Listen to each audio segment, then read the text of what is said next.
ഒരേ ട്രിപ്പ് പൊളി ആണ് ആരിഫ് മുഹമ്മദ്. വിമാനയാത്രയ്ക്ക് സംസ്ഥാന സർക്കാർ മാറ്റിവെച്ചതിനേക്കാൾ 20 ഇരട്ടിയാണ് ആരിഫ് മുഹമ്മദ് ഖാൻ യാത്ര ചെയ്തുകൊണ്ടിരിക്കുന്നത്. എത്ര ദിവസമാണ് കേരളത്തിലുള്ളത്? പിണറായി വിജയൻ ഒന്ന് വിമാനത്തിൽ യാത്ര ചെയ്താലോ, ഹെലികോപ്റ്ററിൽ യാത്ര ചെയ്താലോ, അമേരിക്കയിലേക്ക് പോയാലോ, സടകുടഞ്ഞെഴുന്നേൽക്കുന്ന VD സതീശനും കുമ്പക്കുടി സുധാകരനൊന്നും ഇത് കാണുന്നില്ലേ? ഗോവ ആ യാത്ര വല്ലാത്തൊരു അനുഭവമാണ്. അപ്പൊ ആ അനുഭവം പഠിക്കാനായിരിക്കും ഗോവയിലേക്ക് പോലും ആരിഫ് മുഹമ്മദ് ഖാൻ യാത്ര ചെയ്തിരിക്കുക. കേരളത്തെ അങ്ങ് ഉദ്ധരിച്ചു കളയാൻ വേണ്ടിയാണോ ഈ ആരിഫ് മുഹമ്മദ് ഖാൻ ഇത്തരം യാത്രകൾ നടത്തുന്നത്? ബെൻസ് കാറ് വേണം തനിക്ക് എന്ന് പറഞ്ഞ് പ്രതിഷേധം നടത്തിയ ആളാണ് ആരിഫ് മുഹമ്മദ് ഖാൻ. മസനഗുഡി വഴി ഊട്ടിയിലേക്ക് ഒരു യാത്ര, അതൊരു വല്ലാത്തൊരു എക്സ്പീരിയൻസ് ആണ്. നമസ്കാരം. ബാംഗ്ലൂരും ഡൽഹിയും വഴി ഉത്തർപ്രദേശിലേക്ക് ഒരു യാത്ര, അത് വല്ലാത്തൊരു എക്സ്പീരിയൻസ് ആണ് എന്ന് പറയേണ്ടി വരികയാണ്. കേരള ഗവർണർ ആരിഫ് മുഹമ്മദ് ഖാൻ, അദ്ദേഹം കേരളത്തിൻ്റെ ഗവർണറാണ്. എന്നാൽ എത്ര ദിവസമാണ് അദ്ദേഹം കേരളത്തിൽ ഉള്ളത്? നമ്മൾ പലപ്പോഴും ഗവർണറെ കാണുന്നത് ചിലപ്പോൾ ഈ റോഡരികിൽ ഇരിക്കുന്നു, അല്ലെങ്കിൽ മിഠായി തെരുവിൽ അലുവയും മിഠായിയും വാങ്ങാൻ പോകുന്നു, SFIക്കാരുടെ സമരത്തിനിടയിലേക്ക് ഇറങ്ങി ചെല്ലുന്നു. എന്നാൽ അദ്ദേഹത്തിൻ്റെ ഭരണഘടനാപരമായ പദവി, ആ പദവി നിറവേറ്റുന്നതിന് വേണ്ടി എത്ര ദിവസം അദ്ദേഹം കേരളത്തിലുണ്ട്? തിരുവനന്തപുരത്തെ കൊട്ടാര സമുച്ചയമായ രാജ്ഭവൻ, ആ രാജ്ഭവനിൽ എത്ര ദിവസമാണ് ഗവർണർ ഉള്ളത്?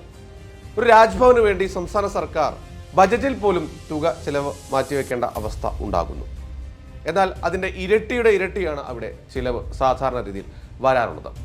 ഇത്രയൊക്കെ ചിലവ് ചെയ്തിട്ടും അത്യാഡംബരമായ രീതിയിൽ ഗവർണറെ സംസ്ഥാനം നോക്കുന്നുണ്ട്.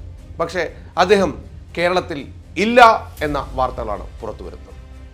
കഴിഞ്ഞ ദിവസം മലയാള മനോരമ പത്രത്തിൽ ആദ്യ പേജിൽ തന്നെ വന്ന ഒരു വാർത്ത നിങ്ങളുടെ ശ്രദ്ധയിലേക്ക് പെടുത്തുകയാണ്. ഒരു വർഷത്തോളം ഗവർണർ ആരിഫ് മുഹമ്മദ് ഖാൻ കേരളത്തിന് പുറത്തായിരുന്നു. രാജ്ഭവൻ രഹസ്യമാക്കിയ യാത്രാവിവരം പുറത്തുവിട്ടത് സർക്കാരാണ്. 1095 ദിവസങ്ങളിൽ 328 ദിവസവും ഗവർണർ കേരളത്തിൽ ഇല്ല. അതായത് കഴിഞ്ഞ 1095 ദിവസങ്ങളിൽ 328 ദിവസവും ഗവർണർ ആരിഫ് മുഹമ്മദ് ഖാൻ കേരളത്തിന് പുറത്താണെന്നാണ് ആ വാർത്തയിൽ പറയുന്നത്.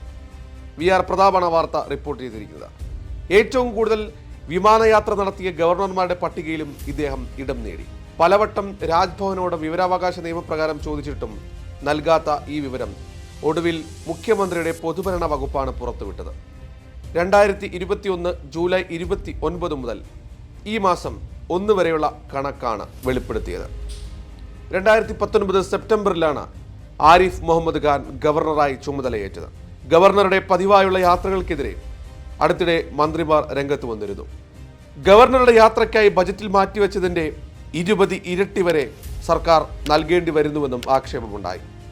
മിക്ക യാത്രകളും ഡൽഹി വഴിയും മംഗളൂരു വഴിയും സ്വദേശമായ UPയിലേക്കായിരുന്നു. മുംബൈ, ചെന്നൈ എന്നിവിടങ്ങളിലേക്കും പലവട്ടം യാത്ര ചെയ്തു. ഗുജറാത്ത്, തെലങ്കാന, ഹരിയാന, അസം, ഗോവ, ബംഗാൾ, ഉത്തരാഖണ്ഡ് എന്നീ സംസ്ഥാനങ്ങളിലേക്കും ഗവർണർ യാത്ര നടത്തി. ഗവർണർ കേരളത്തിന് പുറത്തു പോകുമ്പോൾ സംസ്ഥാന സർക്കാരിനെ അറിയിക്കണമെന്ന് ചട്ടമുണ്ട്. ഇതനുസരിച്ച് ലഭിച്ച വിവരങ്ങളാണ് പൊതുഭരണ വകുപ്പ് പുറത്തുവിട്ടത്.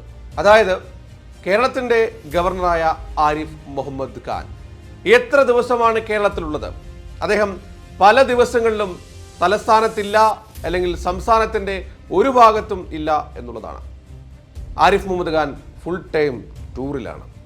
കേരളത്തിലെ കാര്യങ്ങൾ, ഭരണഘടനാപരമായ കാര്യങ്ങൾ നോക്കാൻ അദ്ദേഹത്തിന് സമയമില്ല. ഒരേ ട്രിപ്പ് പൊളി ആണ് ആരിഫ് മുഹമ്മദ് ഖാൻ. അതാണ് ഈ വാർത്ത അർത്ഥമാക്കുന്നത്. കേരളത്തിൽ അദ്ദേഹത്തിന്, അതായത് ഒരു മാസത്തിൽ അദ്ദേഹം നിൽക്കേണ്ട ദിവസം പോലും അദ്ദേഹം ഇവിടെ താമസിക്കുന്നില്ല. എന്തിനാണ് പിന്നെ അത്യാഡംബരമായ ഒരു രാജ്ഭവനൊക്കെ?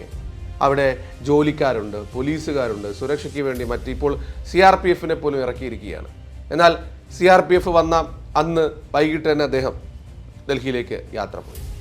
അദ്ദേഹം വീട്ടിലിരിക്കാനാണെങ്കിൽ എന്തിനാണ് ഇങ്ങനെ ഒരു ഗവർണർ പദവി അദ്ദേഹത്തിന് നൽകിയത് എന്ന ചോദ്യമാണ് ഉയരുന്നത്.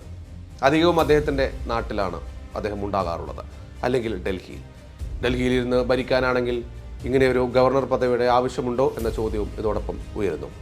കൃത്യമായ കണക്കുകൾ പുറത്തുവിടുകയാണ്. ഏറ്റവും കൂടുതൽ വിമാനയാത്രക്കായി തുക ചിലവാക്കുന്ന ഗവർണർമാരിൽ ഒരാളാണ് ആരിഫ് മുഹമ്മദ് ഖാൻ.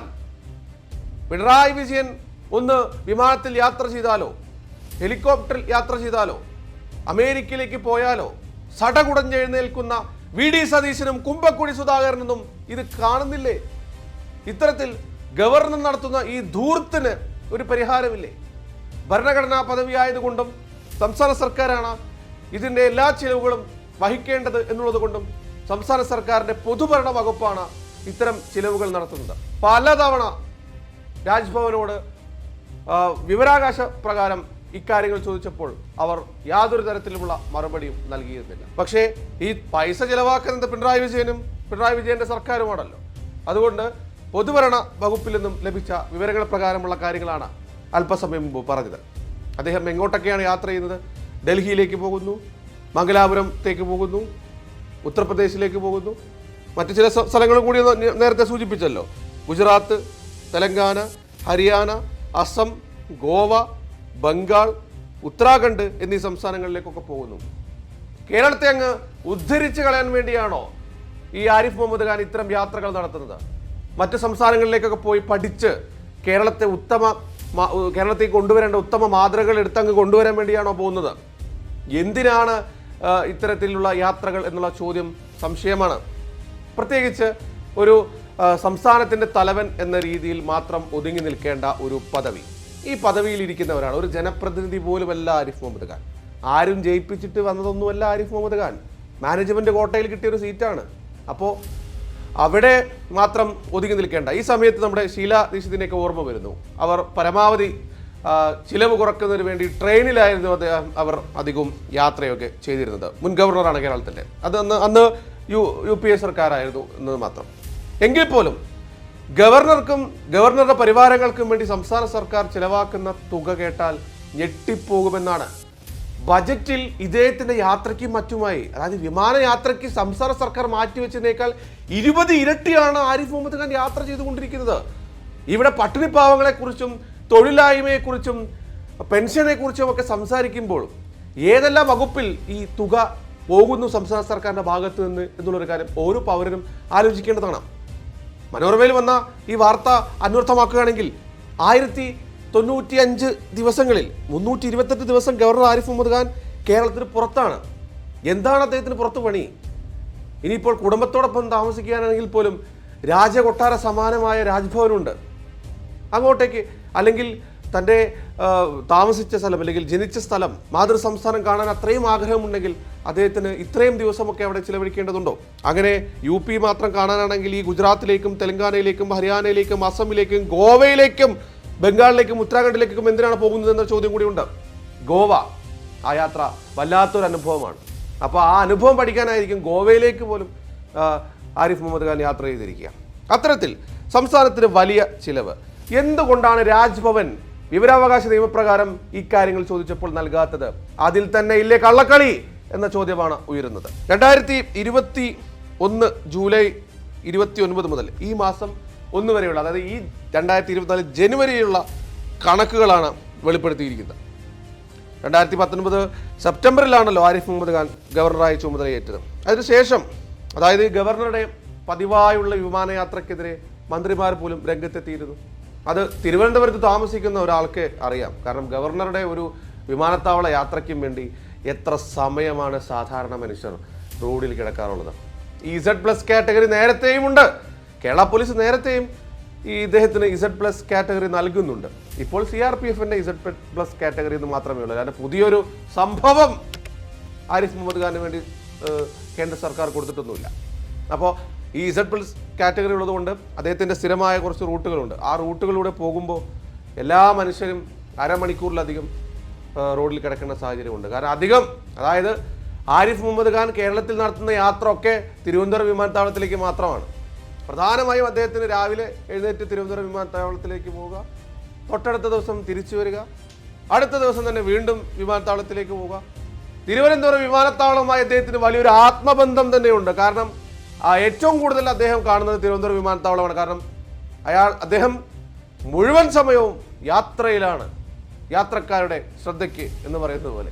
അത്തരത്തിൽ അടിച്ച് ട്രിപ്പ് ജോളിയായിട്ട് നടക്കുകയാണ് ഗവർണർ ആരിഫ് മുഹമ്മദ് ഖാൻ എന്നാണ് ഈ വാർത്ത സൂചിപ്പിക്കുന്നത്. നമുക്കറിയാം, ഈ കഴിഞ്ഞ പുതിയ മന്ത്രിമാരുടെ സത്യപ്രതിജ്ഞാ ചടങ്ങ്, അന്നും അദ്ദേഹം നാട്ടിലുണ്ടായിരുന്നില്ല. പിന്നീട് സത്യപ്രതിജ്ഞ ചടങ്ങിന്, മന്ത്രിസഭാ പുനഃസംഘടനയ്ക്ക് ശേഷമുള്ള സത്യപ്രതിജ്ഞാ ചടങ്ങിന് വേണ്ടി അദ്ദേഹം വന്നു. വന്നു, ദാ പോയി. ഇത് മറ്റേ പട്ടിണിപ്പാവങ്ങൾക്ക് വേണ്ടി ഒരു എയർപോർട്ട്. ഇതാണ് ഞാൻ കാണുന്ന സ്വപ്നം എന്ന് പറയുന്ന പോലെ. ഒരു ദിവസം വരുന്നു, അടുത്ത ദിവസം പോകുന്നു, അല്ലെങ്കിൽ ഇന്ന് ഉച്ചയ്ക്ക് വരുന്നു, എന്നിട്ട് രാത്രിയാകുമ്പോൾ തിരിച്ചു പോകുന്നു. അങ്ങനെയാണെങ്കിൽ എന്തിനാണ് ഇവിടെ രാജ്ഭവനും സംവിധാനങ്ങളും ഒക്കെ? ഇത്തരത്തിൽ ഈ ധൂർത്ത്, സംസ്ഥാന സർക്കാരിനെതിരെ ധൂർത്തടക്കം ആക്ഷേപിക്കുന്ന ഗവർണറും പ്രതിപക്ഷവും ഇതൊന്നും കാണുന്നില്ലേ എന്ന ചോദ്യമാണ് ഈ വാർത്തയിലൂടെ ഉദ്ദേശിക്കുന്നത്. മനോരമ പോലെയുള്ളൊരു പത്രത്തിൻ്റെ ആദ്യ പേജിൽ തന്നെ ഈ വാർത്ത കൊടുത്തിട്ടുണ്ട് ആ മാധ്യമ പ്രവർത്തകൻ, അല്ലെങ്കിൽ ആ മാധ്യമം, അല്ലെങ്കിൽ ആ പത്രം എന്ന് വേണമെങ്കിൽ നമുക്ക് പറയാൻ വേണ്ടി സാധിക്കും. ഗവർണർ കേരളത്തിന് പുറത്തു പോകുമ്പോൾ സംസ്ഥാന സർക്കാരിനെ അറിയിക്കണമെന്ന ഒരു ചട്ടമുണ്ട്. അതുകൊണ്ട് മാത്രമാണ് പൊതുഭരണ വകുപ്പിൽ നിന്നെങ്കിലും ഈ വിവരം ലഭിച്ചത്. അല്ലെങ്കിൽ ഒരിക്കലും ഈ വിവരങ്ങൾ പുറത്ത് വരില്ലായിരുന്നു, ഇത് ലഭിക്കില്ലായിരുന്നു. പക്ഷേ സംസ്ഥാന സർക്കാരിനടുത്ത് ഈ വിവരങ്ങളുണ്ട്. അത്തരത്തിൽ ഒരുപാട് വിവരങ്ങളുണ്ട്. അവസാനമാണ് സംസ്ഥാന സർക്കാർ ഈ വിവരങ്ങളൊക്കെ പുറത്തു വിടുന്നത്. അത്തരത്തിൽ എന്തെല്ലാം ഇനി പുറത്തു വിടാൻ കിടക്കുന്നു. 20% അധികം, 20 ഇരട്ടിയിലധികമൊക്കെ പണം ചിലവാക്കുക എന്ന് പറഞ്ഞാൽ എന്ത് ദൂർത്താണ് ആരിഫ് മുഹമ്മദ് ഖാൻ. താങ്കൾ ഈ സംസ്ഥാനത്തിനും സംസ്ഥാനത്തുള്ള ജനങ്ങൾക്കും വേണ്ടി പ്രവർത്തിക്കുക എന്നൊക്കെ പറയുമ്പോൾ പോലും ബെൻസ് കാറ് വേണം തനിക്ക് എന്ന് പറഞ്ഞ് പ്രതിഷേധം നടത്തിയ ആളാണ് ആരിഫ് മുഹമ്മദ് ഖാൻ. പുതിയ ബെൻസ് കാർ വേണം. ഇവിടെ ഒരു കിയ കാർ വാങ്ങിയ വലിയ പ്രതിഷേധമാണ്. മുഖ്യമന്ത്രിക്ക് ഒരു കിയ കാർ, കറുത്ത കിയ കാർ വാങ്ങുന്നതിന് മുമ്പ് ബെൻസ് കാറില്ലെങ്കിൽ താൻ ഇനി പുറത്തിറങ്ങില്ല എന്ന് പറഞ്ഞ് സമരം ചെയ്ത ആളാണ് ആരിഫ് മുഹമ്മദ് ഖാൻ. എന്നിട്ടാണ് അദ്ദേഹത്തിന് പുതിയ ബെൻസ് കാർ വാങ്ങി നൽകിയത്. അത്തരത്തിൽ ധൂർത്ത് എന്ന് പറഞ്ഞ് സംസ്ഥാന സർക്കാരിനെ പ്രതിരോധത്തിലാക്കുമ്പോൾ താൻ എന്ത് സംഭാവനയാണ് ഈ സംസ്ഥാനത്തിന് നൽകുന്നത്? ജനങ്ങളാൽ തിരഞ്ഞെടുക്കപ്പെട്ട സംസ്ഥാന സർക്കാരിനെയോ അല്ലെങ്കിൽ മന്ത്രിസഭയോ പാസ്സാക്കുന്ന ബില്ലുകൾ അത് ഒപ്പിടാൻ തയ്യാറാകുന്നില്ല. എപ്പോഴും പ്രശ്നങ്ങൾ ഉണ്ടാക്കിക്കൊണ്ടിരിക്കുക, മുഖ്യമന്ത്രിയെ വഴക്ക് പറഞ്ഞുകൊണ്ടിരിക്കുക, സർക്കാരും ഗവർണറും തമ്മിലുള്ള പോര് മുറുക്കുക, അൺപ്രൊഫഷണൽ രീതിയിൽ മാധ്യമങ്ങളെ കണ്ട് സംസാരിക്കുക, ഒച്ചയും ബഹളം ഉണ്ടാക്കുക. അതുകൊണ്ടാണല്ലോ, ഇതൊക്കെ കൊണ്ടാണ് ശൈല ടീച്ചറൊക്കെ പറഞ്ഞത് കീലേരി അച്ചുവാണ് ഗവർണർ എന്ന്. അത്തരത്തിൽ മറ്റ് MLA മാരെ കൊണ്ടും മന്ത്രിമാരെ കൊണ്ടും പറയിപ്പിക്കുക, ഇതൊക്കെ ഒരു ട്രെൻഡാണോ? എന്തായാലും യു പിയിലേക്ക് പോകണമെങ്കിൽ ഡൽഹി വഴിയും മംഗലാപുരം വഴിയും യുപിയിലേക്ക് ഒരു യാത്ര, അത് ആരിഫ് മുഹമ്മദ് ഖാനെ സംബന്ധിച്ചിടത്തോളം വല്ലാത്തൊരു എക്സ്പീരിയൻസാണ്.